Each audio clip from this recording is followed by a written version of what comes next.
नमस्कार, मैं राजेश पोलखोल बाहुगुणा और आप देख रहे हैं पर्वतवाणी लाइव। इस समय उत्तराखंड सरकार, भाजपा सरकार यूनिफॉर्म सिविल कोड की बात बड़ी जोरों से कर रही है। लगातार उनकी प्रेस विज्ञप्तियां आ रही हैं और लगातार वो आवाम को, जनता को समझाने की कोशिश कर रही है कि ये समान नागरिक कानून है, सबके लिए एक जैसा कानून है। लेकिन अगर ये सबके लिए एक जैसा कानून है तो फिर हमारे उत्तराखंड में आज देहरादून में, राजधानी में एक प्रेस वार्ता हो रही है। मुस्लिम समाज इसको लेकर प्रेस वार्ता क्यों कर रहा है? सबसे बड़ा सवाल यही है। आज आप लोग ही क्यों इसके विरोध में हैं, जबकि यहाँ पे माइनॉरिटी में सिख भी है, ईसाई भी है, बाकी क्यों नहीं है? देखिए, खालिश हम ही नहीं है, इसमें क्रिश्चियनिटी भी और दिगर पहाड़ की बहुत सारी नई किस्म की बिरादरियां और उनकी तहजीब, उनके तमद्दुन मुतासिर होने वाली हैं। रहा मसला ये कि वो उनको, दरअसल हमें उनके मुखालफत नहीं, हम तो ये कह रहे हैं कि सरकार जो है यूनिफॉर्म सिविल कोड ला रही है, तो कानून तो आवाम के लिए होता है, तो आवाम के लिए मुसव्वदा बना के आवाम को मुतमईन क्यों नहीं कर पा रही और आवाम को समझा क्यों नहीं पा रही आवाम। लेकिन मैं आपको रोकना चाहूंगा। आवाम की बात करें तो चारों धर्मों के लोग यहाँ पे रहते हैं। चारों धर्मों में से प्रेस वार्ता तो सिर्फ मुस्लिम वर्ग कर रहा है, बाकी तीन वर्ग तो है ही नहीं। यानी कि तीन वर्ग को समझ में आ रहा है, आपको नहीं आ रहा है। हाँ ठीक है, देखो ऐसा नहीं है, अपोज कर रहे हैं कि क्रिश्चियन लोग अपोज कर रहे हैं और जाहिर है कि वो दूसरे लोगों को अभी उसकी जो है असरात है ना, उसके जो नुकसान है वो अभी सामने नहीं लाए, और सामने तो अभी हमारे भी नहीं है। हम भी अभी उसकी मुखालफत नहीं कर रहे, हम कह रहे हैं भाई हमारे सामने ड्राफ्ट लाओ, हमें समझाओ, इसमें माहिरीन को शामिल करो। क्या उसमें कमेटी में कुछ मुफ्तियाने किराम और फकी लोग लिए? उन्होंने क्यों नहीं लिए? क्या मुसलमान कम्युनिटी यहाँ की एक बड़ी कम्युनिटी नहीं है?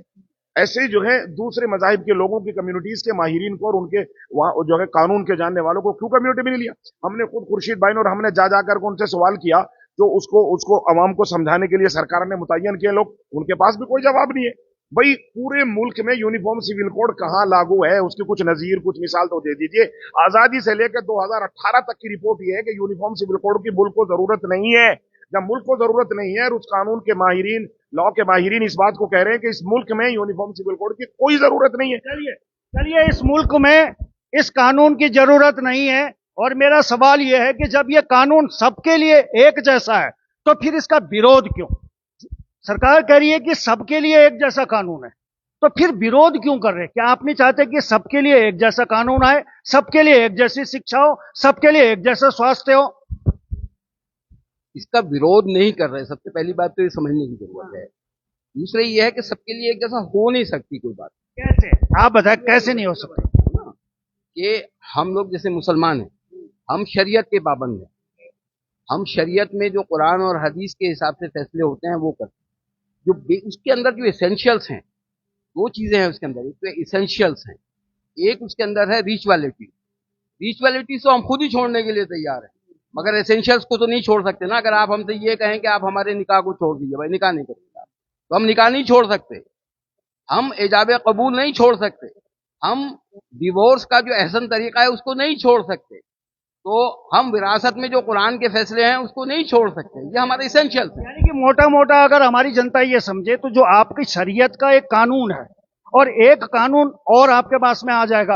अभी तक आप लोग शरीयत के कानून के हिसाब से चलते होंगे, लेकिन अब शायद वो खत्म हो जाएगा, इस कानून के हिसाब से चलना पड़ेगा। इस पे भी राड़ हो रही है। यही तो हम कह रहे हैं कि आप हमें ये बताइए कि आप क्या करना चाहते हैं हमारी शरीयत के कानून के अंदर। यही तो हम कह रहे हैं, और क्या कह रहे हैं।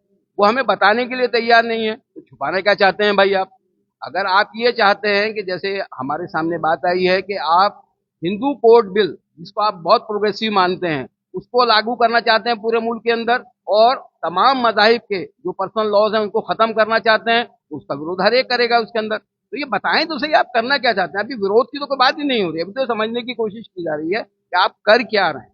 मतलब अभी आप समझ ही नहीं पा रहे हैं कि सरकार आपके लिए जो थैले में से जो चीज लेके आने वाली वो है क्या? हम सब समझ रहे हैं, हम समझ ही करके तो ये सारी चीजों का जवाब दे रहे हैं। हम सारी चीज समझ रहे हैं, मगर हम चाहते ही हैं कि सरकार हमें समझाए इस बात। जब आप समझते हैं तो फिर सरकार से क्यों समझना चाह रहे हैं? लिख करके दे रहे हैं अपनी चीजों को ना।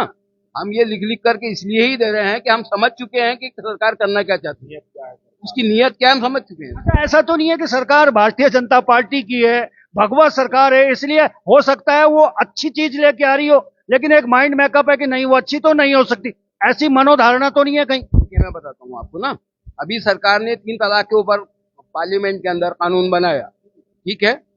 मगर हम सरकार से भी ये पूछना चाहते हैं कि जिन लोग जो लड़कियां उनके पास सुप्रीम कोर्ट में गई थी लेकर के, जब कानून ये कहता है कि शादी 3 तलाक देने के बाद शादी बरकरार रहेगी और शादी खत्म नहीं होगी, 3 तलाक जुर्म है, तो अब उन लड़कियों को अपना घर बसा लेना चाहिए। एक लड़की बता दीजिए उसमें जो गई हो, वहां पर एप्लीकेंट जो गई हो, उसने जाकर के अपना घर बसाया हो, तो इसका मतलब यह है कि वो 3 तलाक जो है आपने कागजों में तो बना दी, प्रैक्टिकली तो कुछ भी नहीं। प्रैक्टिकल कुछ नहीं है, प्रैक्टिकल भी चाह रहे हैं। एक तरफ फिल्म चल रही है द केरला स्टोरी, वो भी डरा रही है कईयों को, ऐसा सुनने में आया है। मैं तो नहीं डरा हूं, लेकिन कुछ लोग डर रहे हैं। चलिए अब रजिया बेग जी के पास आऊंगा, वो पेशे से वकील भी हैं। हाँ, उनके पास भी आऊंगा, बड़ा मुस्कुरा भी रहे हैं वो। हालांकि इस समय माहौल बड़ा अजीबोगरीब है। रजिया बेग जी, आप इसका विरोध कर रहे हैं या इसको समझना चाह रहे हैं, पहला तो क्लियर करें। मैं एक बात पूछना चाह रही हूँ पूरे उत्तराखंड के समाज से, ऐसा क्यों सोचते हैं लोग कि मुसलमान हर चीज का विरोध करते हैं? ना तो हम भगवादारी का विरोध कर रहे हैं, ना हम यूसीसी का, लेकिन विरोध हमारा ये है, अगर इस देश के नागरिक हैं, अगर नीति निर्देशक तत्व तो हमको इजाजत और कॉन्स्टिट्यूशन हमको इजाजत देता है, क्या हम अपनी बात बोल नहीं सकते? क्या हम कोई, आज अगर आपने एक सवाल पूछा कि यहाँ बाकी लोग क्यों नहीं है, अरे बाकी लोग जागृत करेंगे तभी तो आएंगे। मैं ये पूछ रही हूँ, ना तो हमारा कोई विरोध है, लेकिन क्या ये जानने का अधिकार नहीं है कि अगर एक हिंदू बहन की किसी धार्मिक किसी से छेड़छाड़ होगी या किसी क्रिश्चियन की छेड़छाड़ होगी, उसे कोई कानून पे जब बन रहा हो तो बोलने का अधिकार नहीं है? क्रिश्चियन के साथ छेड़छाड़ हो रहा है, मैंने आज तक किसी क्रिश्चियन को प्रेस वार्ता करते देखा ही नहीं है रजिया बेग जी, ये मेरा अपना अनुभव है। तो बताइए मुझे कि सारे दलों ने अपना विरोध क्यों दर्ज कर दिया? कांग्रेस ने अपना विरोध दर्ज कर दिया है, आम आदमी पार्टी ने अपना विरोध दर्ज कर दिया है, बाकी चीजें अपना विरोध दर्ज करा रही, वो क्यों करा रही है दर्ज? वो तो उनके प्रवक्ता बताएंगे, मैं तो हूं नहीं उनका प्रवक्ता। देख, उन सब लोगों ने विरोध करा है। क्यों विरोध करा है? कि सब पढ़ रहे हैं, सब जान रहे हैं और सब विरोध कर रहे हैं, या हम लोग नहीं कर रहे? विरोध सिर्फ इसलिए हो रहा है कि हम उसको जानना चाहते हैं या हम उसको लेना ही नहीं चाहते? लेना इसलिए नहीं चाहते हैं। आप मुझे बताइए, ये पूरा देश डाइवर्सिटी का देश है। आप हमें बताओ कि आप कौन से कानून खत्म करोगे और कौन कौन से कानून लागू करोगे, ये बताने का हक नहीं है, पूछने का हक नहीं है। आप मुझे बताइए कि फैमिली एक्ट में आप अमेंडमेंट करोगे, आप सक्सेशन एक्ट में अमेंडमेंट करोगे, आप किस किस में अमेंडमेंट करोगे, ये जानने का भी जानने का हक है। हमारा संविधान हमें जानने का पूरा अधिकार देता है और हमें जानना भी चाहिए। जी, अंत में आपके पास आना चाहूंगा। लथापत जी ने कई जगह बोल दिया, मुस्कुरा भी रहे हैं और सरकार से मांग भी कर रहे हैं कि भाई हमें बताइए कि आप हमारे लिए क्या लेके आ रहे हो, अगर ये अच्छा है तो हमसे छिपा क्यों रहे हो?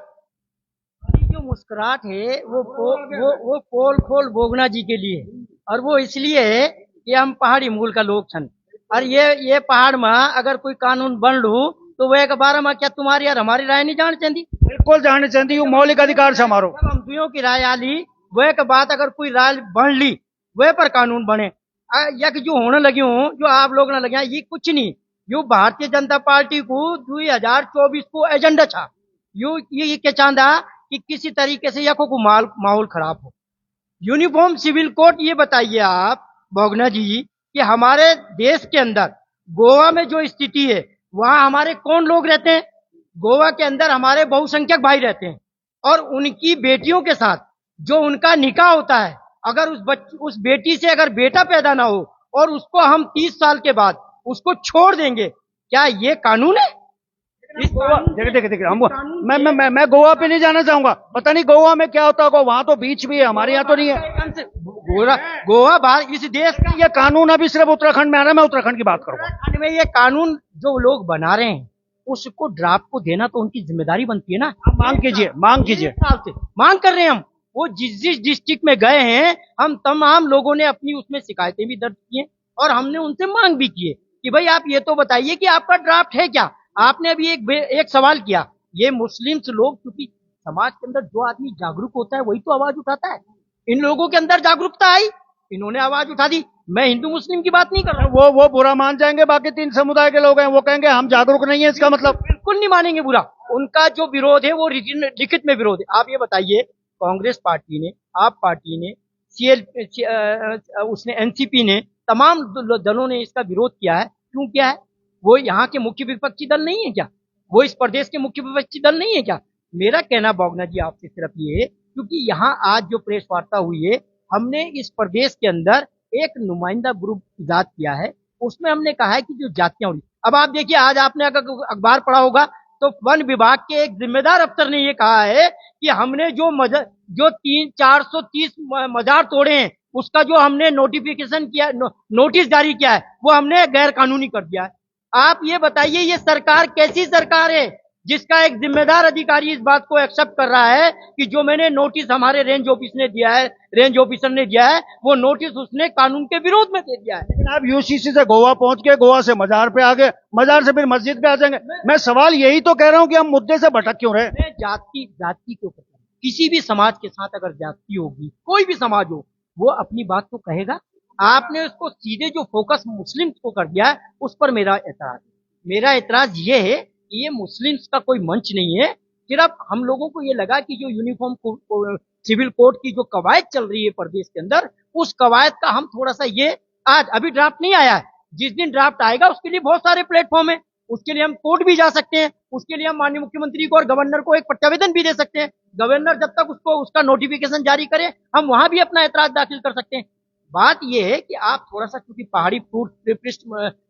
पहाड़ की पृष्ठभूमि के व्यक्ति हो, और मैं आपको बहुत सुनता हूँ, आपका चैनल लाइव हो रहा है, और मैं जब आप गढ़वाली में बोलते हो ताज्जुब की बात है, क्या आप मैं नहीं बोलने लगे गढ़वाली। 483 लोग लाइव देख रहे हैं इस कार्यक्रम को। नहीं गढ़वाली में बात है, मैं पूरी गढ़वाली में बात करता हूँ, मैं उत्तराखंडी हूँ। आप हुईगिन कठमाली, आप नहीं हो उत्तराखंड। अरे भाई मैं बिल्कुल कठमाली नहीं हूँ, मैं बिल्कुल गढ़वाले हूँ। आप यूं करा, हमारा यह सब लोग रहता, यू उत्तराखंड जो बने हूँ, ये सब लोगों ने बनाए, ये पर एकल अधिकार नहीं। लेकिन ये बात समझो, हम आप कामयाब मुख्यमंत्री तक की नहीं हो रहा, मैं तो समझने लगी हूँ। मुख्यमंत्री क्यों होगी? मुख्यमंत्री तय पढ़ लू अभी इतिहास, और मुख्यमंत्री तय पढ़ लू भूगोल। न वो इतिहास जान दू, न वो भूगोल जान दू। इतिहास की नहीं जान, सुन ले मेरी बात पूरी सुन ले, अब सुन ले, कोई ज्यादा लंबा नहीं, लोग लाइव देखने लगे तुम तय। वो इतिहास है नहीं जान दू, जय कब्रों तई, जय कब्रस्तान तई, जय जो मजार छन, सुन ले मेरी बात, वो मजारों तक ज्यादा हमारा बहुसंख्यक भाई मांगदा नहीं। और जब वो निकलना ना देवते जो मान्यता था ना हमारे प्रति ये हमारे सुबह की मान्यता नहीं, हमारी तमाम देवी जो छन वो तमाम पहाड़ों में छन बसी, नहीं छनी, चंद्रबदनी छन, कुंजापुरी छन, सुरकंडा देवी छन, कक छन वो बसी, सब पहाड़ में छन ना। क्या वक्त चल लू बुलडोजर, ये की हिम्मत छन, माफ करना आप में थी, यूं नहीं कि क्या धर्म विशेष नहीं आप टारगेट बने जा, यू टारगेट नहीं चल लू, अब प्रदेश का लोग जानने लग गया, प्रदेश का लोग समझने लग गया। धन्यवाद। लगातार चर्चाओं के बाद में अपनी मातृभाषा को इस्तेमाल करते हुए भी इन्होंने समझाने की कोशिश करी है, लेकिन सवाल सबसे बड़ा यह है कि इन्होंने एक सवाल जो मूल प्रश्न है, डंके की चोट पे उठाया है कि अगर ये इतना अच्छा बिल है तो फिर हमारे सामने ड्राफ्ट लेके आइए ना, आप बाकी लोगों से भी सलाह मशवरा कीजिए। अब ये तो सरकार को तय करना है कि वो बिना इन्हें दिखाए ड्राफ्ट ले आएगी या इनसे सलाह मशवरा करेगी, क्या कुछ होगा इसमें पैनी निगाह रहेगी। तो फिलहाल अभी के लिए बस इतना ही, देखते रहिए पर्वतवाणी लाइव। आप लोगों का बहुत बहुत धन्यवाद।